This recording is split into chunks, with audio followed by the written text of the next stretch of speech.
Imagine this. You plug your hardware wallet into your laptop, open the app, and nothing happens. The device will not sign, the desktop app won't open, and your withdrawals are blocked. Is that a dystopian sci-fi scene or a real thing that a government could force to happen? Today, we're going to walk through exactly how a government could try to make hardware wallets stop working on laptops, how realistic each approach is, and what you can do to stay in control. So let's have a quick refresher on what a hardware wallet is and why it matters. So the short version is that a hardware wallet is a dedicated device that holds your private keys and signs transactions offline. Think ledger, cold card, it's the cold storage equivalent of keeping cash in a safe rather than leaving it in a bank. And self-custody like this is core to crypto's promise. You control the keys, you control the money.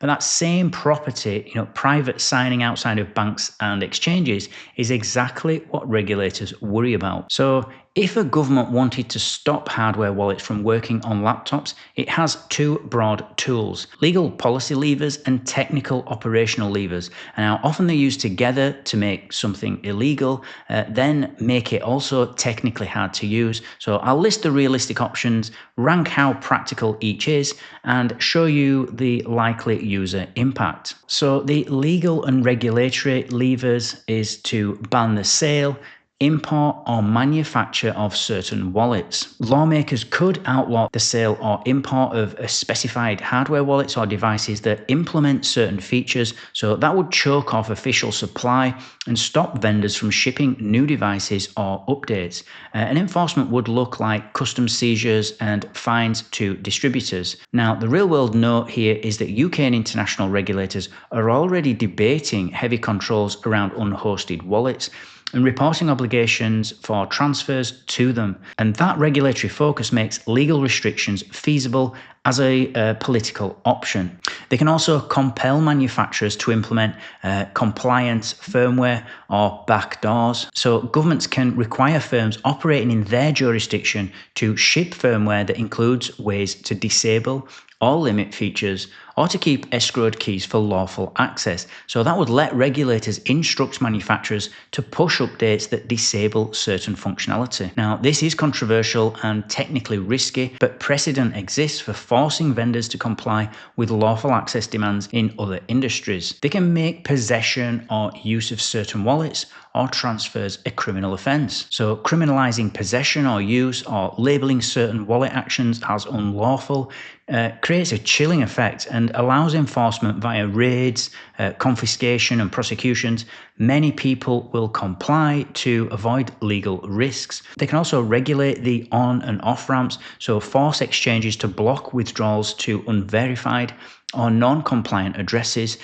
So governments can require regulated exchanges and custodians to refuse or heavily restrict withdrawals to addresses known to be unhosted, or to require extra identity checks for withdrawals above certain thresholds. Now, that doesn't stop the device signing, but it makes moving value between regulated systems and self-custody far more difficult.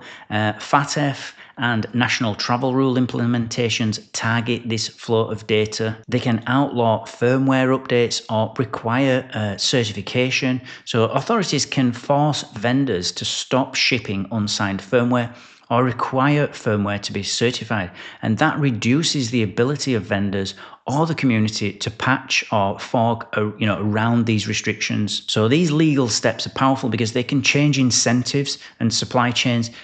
Even if they can't stop every tech-savvy user, they massively increase the cost and risk of self-custody. So now let's talk about the technical and platform levers. There is operating system drivers and signature blocking. So governments can press platform owners like Microsoft, Apple to revoke driver signing certificates, so block specific USB device classes, or add drivers to malware blacklist lists. So if the operating system refuses the driver, your desktop wallet may not talk to the device when it's plugged into the laptop. And the effect here will be common immediate disruption for users who rely on a desktop USB workflow. There are App Store, desktop app removals and certificate revocations that they can do. So remove wallet apps from app stores, revoke code signing certificates so the apps won't launch, or pressure browser vendors to block web-based wallet interfaces. So if the official app is untrusted, then many users won't be able to use their device easily. They can push firmware that disables signing as well. If vendors are forced or coerced, they could be made to push firmware updates that restrict signing capabilities or require an online attestation check before even allowing transactions. So a disabled signing function means that plugging in the wallet does nothing useful, and this requires vendor cooperation, or they can blacklist key identifiers or non-compliant firmwares at service level. So exchanges, custodians, and payment rails can refuse signatures, or what they call PSBTs, that were produced by devices reporting non-compliant firmware. And on some chains or services, this can mean transactions from those signatures are ignored in a supervised environment. Also, network level interference, so they can block access to vendor update servers, verification endpoints, or companion services wallet apps that rely on. This degrades convenience and it prevents secure firmware delivery, though it isn't going to stop offline signing entirely. So these are all practical and fast for the government to deploy.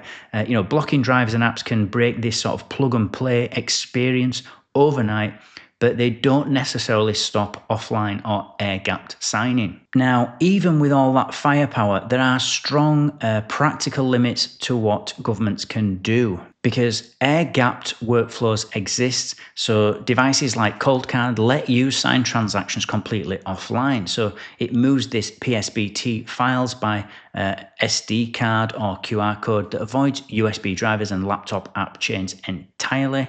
Seed phrases and open source alternatives. So knowing your seed means that you can restore to other hardware or software.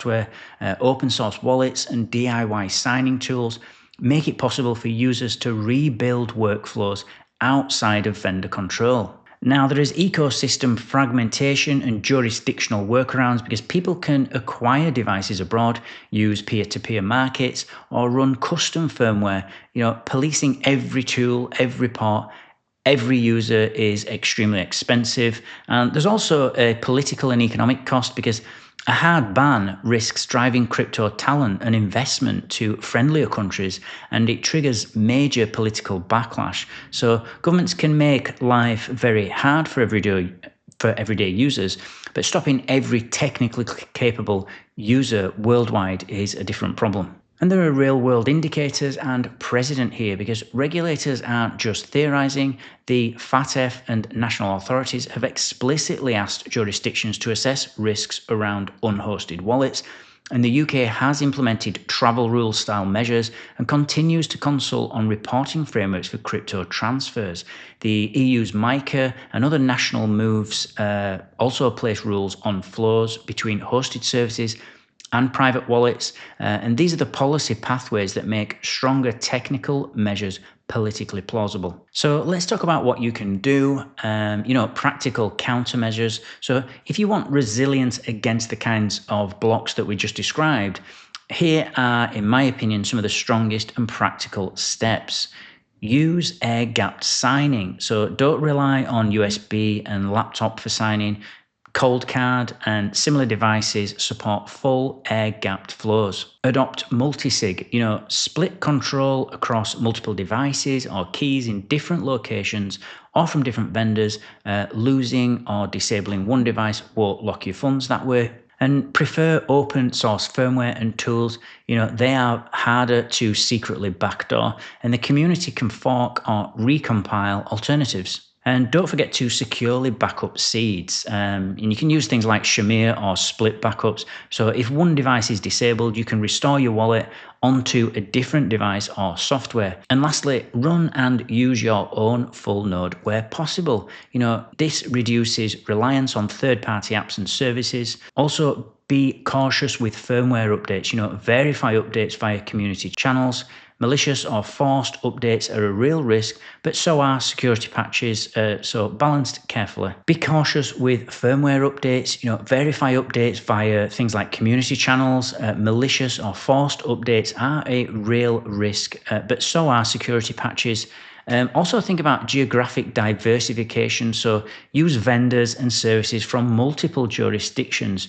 Don't make a single vendor the weak link. So yes, governments have multiple legal and technical levers that can make plugging a hardware wallet into a laptop stop being a smooth, reliable way to use your keys. They can block drivers and apps, force vendors to ship compliance firmware, they can choke supply chains or make withdrawals to private wallets legally or operationally painful.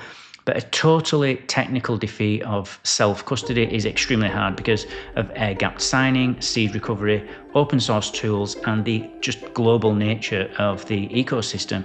So which side will win? Well, that depends on policy choices, vendor resistance, how many people choose resilient setups, and I'd love to know, would you rather governments force strict rules and safer rails, or keep the freedom of self-custody, even if it creates risk?